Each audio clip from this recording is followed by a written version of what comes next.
Entry 1, October 27th. The silence in this place is deafening.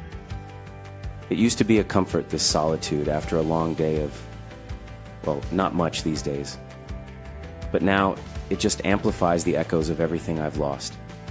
The echoes of laughter that used to fill a bigger, brighter apartment. The echoes of Mary's voice. The echoes of a life I should have fought harder to keep. Damn it. I'm doing it again. Dwelling.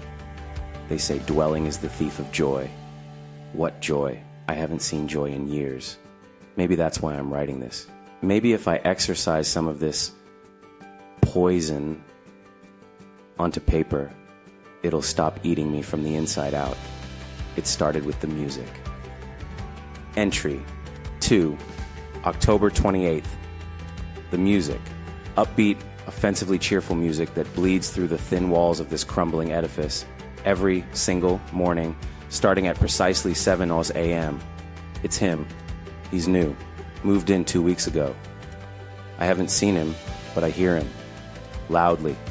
He sings along in a voice that sounds like a strangled cat. He stomps around. He rearranges furniture at ungodly hours. He's destroying my peace, the little scrap of peace I have left.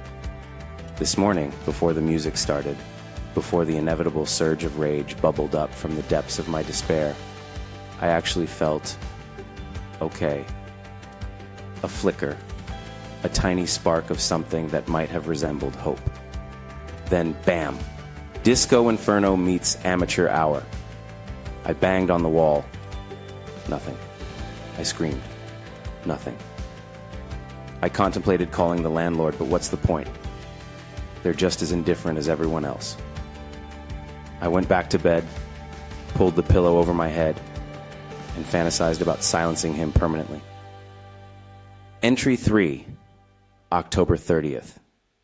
Sleep eludes me. The music replays in my head. It's like a goddamn earworm, burrowing deeper and deeper, feeding on my sanity. I saw him today, leaving his apartment. He's young, early 20s maybe, all smiles and sunshine, carrying a guitar case, probably heading to some open mic night to torture more innocent ears. He looked happy, radiantly, disgustingly happy. I wanted to punch him. Right there. Knock that idiotic grin off his face. But I didn't. I just retreated back into my darkness and slammed the door. Entry 4, November 2nd. The music is getting louder. Or maybe I'm just getting more sensitive to it. Either way, it's unbearable. Today, I did something I haven't done in years. I went out. I went to the hardware store. I bought things. Things I can use. Things I can modify. Things that can help me. Silence the music. I know this is wrong. Logically, rationally, I know this is insane. But I can't stop it. It's like a runaway train, fueled by years of regret and fueled by pure, unadulterated rage. Mary would be horrified. Mary, she used to say, I had a good heart, a kind soul. Where's that man now? Entry 5, November 4th. The plan is taking shape. It's elaborate. It requires patience. It requires precision. It requires me to become someone I never thought I could be. I've been watching him, learning his routine. He leaves every day at 10 a.m., goes to some coffee shop, comes back around noon, plays his goddamn music, then leaves again around 6 p.m. Who knows where he goes then? I don't care. Tomorrow I'll put the first phase into action.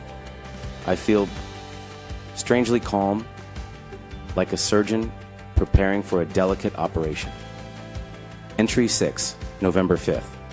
It's done, almost. The first phase went off without a hitch. He'll never suspect a thing.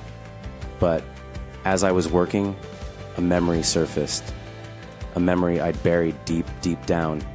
It was Mary playing the piano. She wasn't a professional, but she loved it. She'd play for hours, filling our apartment with music. Music that I used to complain about. Music that I brushed off as noise. And she'd smile, always smile. God, I miss her smile. Maybe I'm not angry at him.